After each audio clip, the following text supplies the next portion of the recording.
پاکستان کے نامور ترکیب دانشور شاعر عوام جنہیں شریف القاری جتوں نے شاعر عوام کا خطاب دیا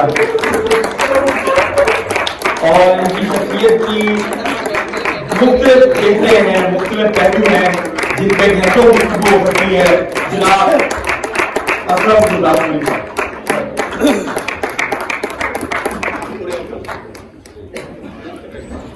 تقریر تو ہونا ہے.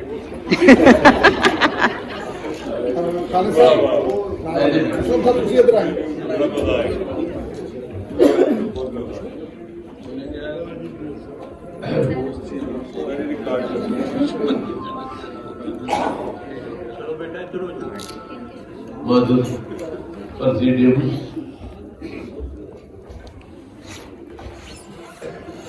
ہمارے دوست اسلم گیر صاحب،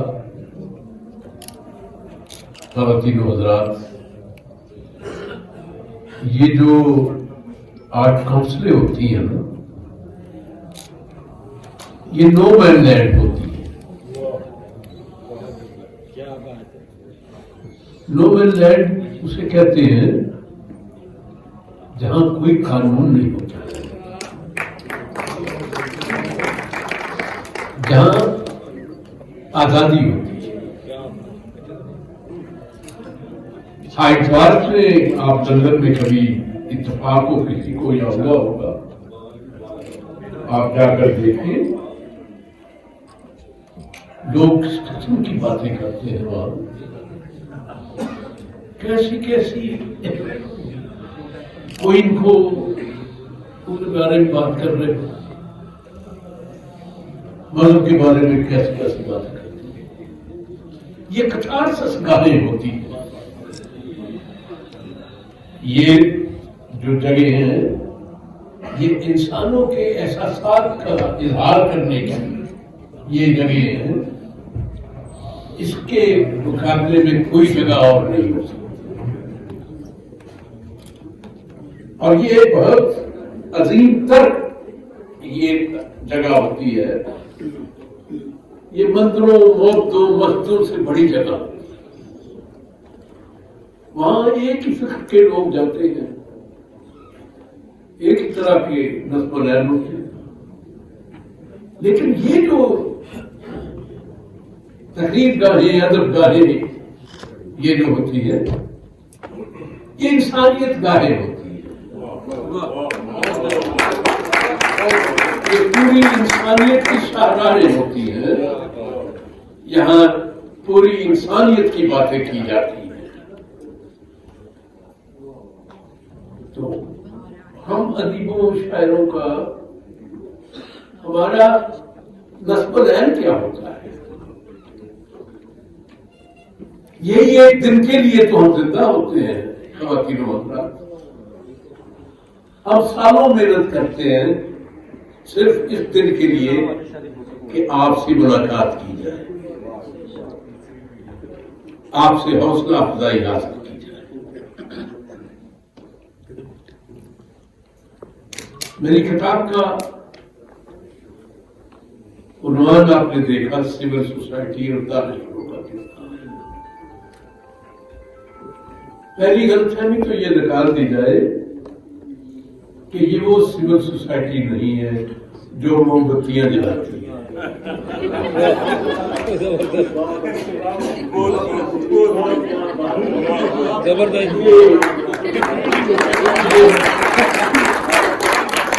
یہ انسانوں کی سول سوسائٹی ہے.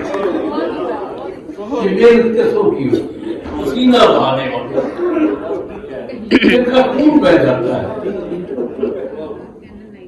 زندگی جو اپنے خون کے تیل سے گزارتے ہیں. جس طرح دیا جلا کرتے تھے اس طرح انسان بھی اس تاریکی میں ڈرتے ہیں، زندگی کی روشنی دیتے ہیں. دیکھیے کتاب کا جب تک صحیح آپ تک میسج نہ پہنچے تو کتاب لکھنے کا کوئی فائدہ نہیں ہوتا.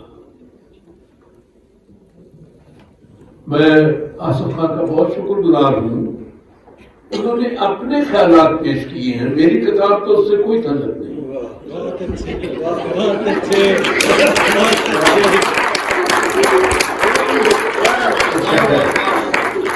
بات یہ ہے، میں نے تو آپ کے سامنے آج یہ بات کرنی ہے کہ ہم نے اس دنیا کو دیکھا کیسے ہے، جس دنیا کو آج جس پر کھڑے ہیں یہاں ہم کس طرح پہنچے ہیں، اور اس دنیا کو کتاب کا ایک ہی مقصد ہے کہ اس کو بدلا کیسے جائے، اس کو تبدیل کیسے کیا جائے۔ یہی بات سقراط نے کہی تھی، کارل مارکس نے کہی تھی۔ کارل مارکس کہتا تھا کہ بھائی فلسفیوں، تم نے ساری باتیں تو کی ہیں، بہت عقل دی ہے، لیکن یہ تو کی نہیں کہ دنیا بدلی کیسے جاتی۔ آپ نے یہ بات ہی نہیں کی کہ کسان کی ایک مزدور کی زندگی کیسے تبدیل ہوگی، ایک کسان کیسے بدلے گا، نظام کیسے بدلے گا۔ ورنہ تو یہ دنیا بڑی ایک ایسی دنیا ہے کہ جو سزاگار ہے کہ اگر بادشاہ ہے تو اس کا بیٹا بادشاہ بن جائے گا، اگر جاگیردار تو اس کا بیٹا جاگیردار بن جائے گا۔ بھئی یہ کون سی دنیا ہے؟ اور وہ کتنے کھو گے، بادشاہ کتنے کھو گے، کتنا بڑا خاندان ہوگا، ہزاروں میں ہوگا، کروڑوں کا کیا بنے گا؟ کوئی 1 لاکھ جاگیردار ہوگا تو 27 کروڑ عوام کا کیا بنے گا؟ تو 10,000 20,000 25,000 1 لاکھ سرمایہ دار ہوگا، کروڑوں انسانوں کا کیا بنے گا؟ کتاب کا مسئلہ یہ ہے، یہ ہم جو انسانوں کو دیکھتے ہیں سفید پوشی میں بیچارے اپنی عزت بچا کر پھر رہے ہیں، کبھی ان کو دیکھا نہیں آپ نے، ان کی زندگی کے اندر جھانک کر اس اذیت میں انسان زندگی بسر کر رہا ہے۔ انسانیت کی تعلیم کیا تھی؟ کون لوگ تھے جنہوں نے انسان کو تبدیل کیا، انسانیت کو تبدیل کیا، قوموں کو تبدیل کیا، خطوں کو تبدیل کیا، تہذیبوں کو تبدیل کیا۔ اور یہ باتیں ہمیں دنیا کو تبدیل کرنے کی کسی مذہبی عالم نے نہیں دی، کسی بادشاہ نے ہمیں نہیں سکھایا کہ سورج کیا ہے، ہمیں کسی پیشوا نے نہیں بتایا کہ دھوپ کیا ہوتی ہے، ہمیں کسی شہنشاہ نے نہیں بتایا کہ ہوا کیا ہوتی ہے، ہمیں کسی جاگیردار نے نہیں بتایا صاحب کہ پانی کیا ہے، آگ کیا ہے، روشنی کیا ہے۔ نہ ہمیں جاگیرداروں نے بتایا ہے، نہ سرمایہ داروں نے بتایا ہے، نہ بادشاہوں نے بتایا ہے، ہمیں یہ درویشوں فقیروں دانشوروں نے بتایا ہے۔ اور اس وقت بتایا جب آسمانی کتابیں نہیں تھی۔ کون سی کتاب تھی قدیم یونان کے تھیلس کے زمانے میں؟ کون سا آسمانی کتاب تھی ان کے پاس؟ کون سا پیغمبر تھا؟ جب تھیلس نے کہا تھا کہ یہ دنیا پانی سے بنی ہوئی ہے، دنیا کو جاننا بڑی بات ہے یا دنیا میں رہنا بڑی بات ہے؟ دنیا میں تو حیوان بھی رہتے ہیں، بھیڑ بھی رہتے ہیں، بکریاں بھی رہتی ہیں، گدھے گھوڑے بھی رہتے ہیں۔ کسی گدھے گھوڑے کو پتہ ہے صبح کا کیا عالم ہے کسی جانور کو علم ہے کہ رات کیا ہوتی ہے اور دن کیا ہوتا ہے؟ یہ زندگی انسانوں کی زندگی ہے. ہمیں یونان کے ایکسپلینرز نے کہا کہ بھائی یہ زندگی ہوا آگ اور اس سے مرتب ہے، یہ ایلیمنٹس ہیں، یہ اجزاء ہیں، یہ عناصر ہیں ہماری زندگی کے، اور ان عناصر کو ہم نے قابو کرنا ہے، اپنے کائنات کو تسخیر کرنا ہے. اگلا ہیراکلیٹس آ گیا، اس نے کہا بھائی ہر چیز ہر وقت بدل رہی ہے. ارے آپ کے مذہب تو کہتے ہیں چیز بدلتی نہیں، آسمانی کتابیں تو کہتی ہیں نہیں کوئی چیز بدل نہیں سکتی، جو ہے ویسے ہی ہے. گرداس پوری اگر غریب ہے مزدور ہے تو مزدور ہی ہے، اور آسمانی اور سائیکل اگر امیر ہے تو امیر ہی ہے. یہ انسانیت ہے، یہ مذہب ہے. ہمیں ہیراکلیٹس نے کہا کہ ہر صبح ہوتی ہے نہیں، آپ ایک دریا سے دو بار نہیں گزر سکتے. جب آپ نے پہلے قدم رکھا تھا پانی اور تھا، نہ جانے کل جو قدم رکھا گیا تھا. جب زندگی کا یہ عمل ہے تو ہمیں اپنی زندگی تبدیل نہیں کرنی. جو میری آج زندگی ہے مجھے کل یہی زندگی چاہیے. جو ایک مزدور کی آج کی زندگی ہے اسے کل وہی مزدوری چاہیے، وہی اذیت چاہیے، اسے وہی بے گھری چاہیے لوگوں کو. کتنے لوگوں کے پاس 27-22 کروڑ 26 کروڑ میں سے کتنے لوگوں کے پاس اپنے گھر ہیں، کتنے لوگوں کے پاس ان کے پاس اپنی اتنی دولت ہے، انکم ہے کہ وہ زندگی گزار سکیں. لیکن ہوتا کیا ہے؟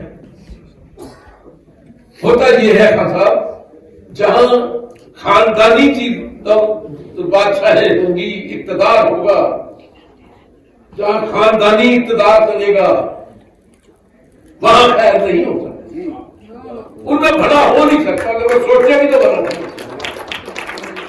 میں نے آج تک کسی بادشاہ کو بھلا کرتے نہیں دیکھا، اسے اپنی پڑی ہوتی ہے. اور خان صاحب جس کو اپنی ہی پڑی ہو وہ کسی اور کا کیا کرے. جس کو اپنے اقتدار کی پڑی ہو وہ سوچ سکتا ہے. جو جنگ میں ہو تو فتح کا سوچے، اس کا کیا بن سکتا ہے. جو عام حالات میں ہو تو اپنے ہی دربار کا سوچے، اپنے ہی درباریوں کا سوچے، قریبوں کا سوچے، غلاموں کا سوچے. یہ بہت خوفناک چیز ہے. یہ تلوار ہے، اس کی زد میں نہیں آنا چاہیے. ہاں تو بات یہ ہے کہ انہوں نے آ کر کہا وہ کیا بنا رکھا ہے ہارون رشید خلیفہ، یہ کیا کہہ رہے ہیں تیرے مولوی؟ ان کو اتنا علم ہی نہیں، یہ جانتے ہی نہیں کہ آگ کون جلاتا، آگ کیسے جلتی ہے. تمہارا غزالی کہہ رہا ہے کہ آگ پتھر سے نہیں لگتی، یہ خدا کے حکم سے لگتی ہے. یہ کہا نہ اس کے خدا کو پتا ہے آگ کیسے جلتی ہے اور نہ ان کو پتا ہے. ارے بھائی یہ بتاؤ کہ ان کا اچھا غزالی کو آگ میں پھینک دو، اگر خدا اگر یہ نہیں جلے گا تو پتا چل جائے گا. آؤ امتحان لے لیتے ہیں. ان کا میرا تو یہ ہے، راضی نے کہا میرا تو یہ ہے نا فیصلہ کہ آگ جلاتی ہے، آگ کا کام ہی جلانا ہے. یہ کہتا ہے کہ اس کے خدا کے حکم کے بغیر آگ نہیں جل سکتی، تو آؤ میں آگ جلا دیتا ہوں. میں اس کو بتا دیتا کہ آگ میں نے جلائی.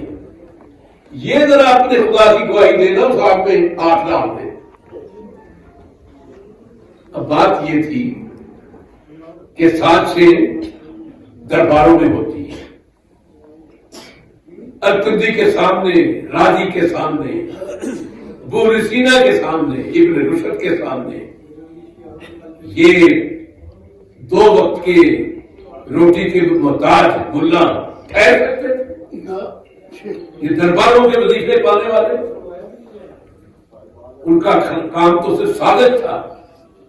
انہوں نے کہا کہ یہ آ گئے ہیں تو یہ تو دنیا ہی اور بنا رہے ہیں، ہماری تو دنیا ہی اور ہے، ہمارے تو محکمے خالی ہو جائیں گے، ہماری مسجدوں میں کون آئے گا، یہاں کون آئے گا چڑھاوے دینے، یہاں کون آئے گا ہمیں یہاں نیازیں دینے، کون آئے گا ہمیں یہاں پیسے دینے، یہ دربار کو کون دے گا؟ لیکن دربار کی سازشیں یہ تھی کہ حضرت رشید اور مامون کے بعد اس کے قدر آنے تھے، دوسرا خاندان تھا، شریکہ تھا، اس کو انہوں نے سازشیوں نے کہا، غزالیوں نے، کہ بھائی یہ تمہارے بھائی جو ہے یہ تو دنیا ہی اور بنا رہا ہے، یہ تو ہمارے عرب کی دنیا ہی نہیں، یہ کس کی بات کر رہے ہیں کہ آؤ اس دنیا کو ایک بنا دو، اس دنیا سے پلوں دریاؤں پر پل بنا دو، سڑکیں بنا دو، آؤ آسمان کے ستارے جو ہے انہیں شکار کرو. یہ تو وہ باتیں کرتے ہیں جو باتیں ہم نے سنی ہی نہیں، جو باتیں ہماری کتاب میں نہیں ہیں. یہ کیا کر رہے ہیں؟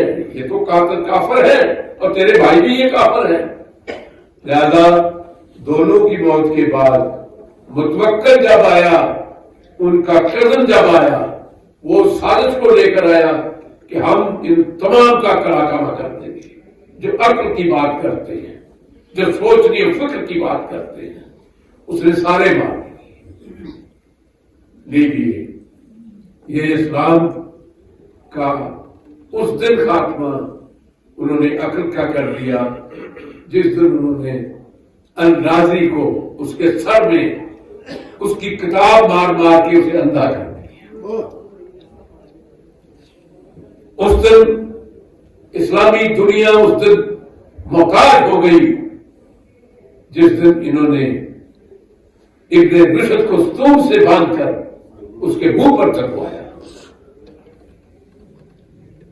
اسلامی دنیا اس دن بھانج ہو گئی علم و ادب میں جس دن انہوں نے الکندی کو کوڑے مارے. 60 سال کے دانشور کو، فلسفی کو کوڑے مارے.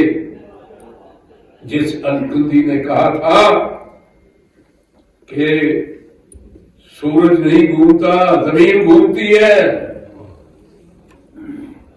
یہ کوپرنیکس سے پہلے بات ہے، یہ گلیلیو سے پہلے کی بات ہے، برونو بعد میں پیدا ہوا.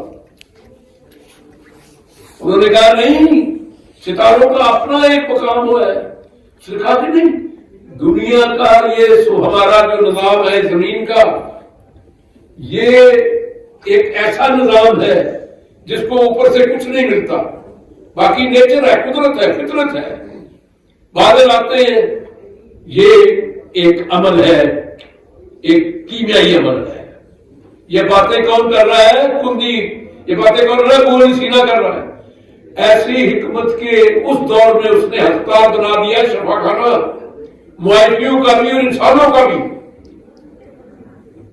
اور تمام پلاٹو اور ارسطاٹل ان کے ترجمے کس نے کیے؟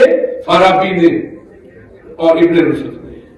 ان کی یونیورسٹیوں میں 12ویں 13ویں صدی میں ابن رشد کا نام اورس تھا، انہوں نے رکھا اورس، ابن رشد پڑھایا جا رہا تھا.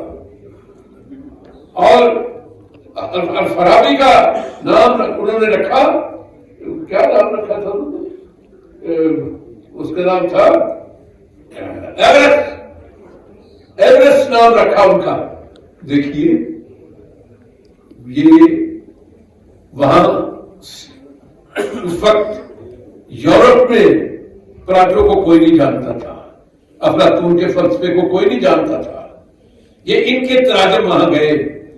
اقبال کی یاد ہے بات کہ علامہ اقبال صاحب نے فرمایا کہ مگر وہ علم کے موتی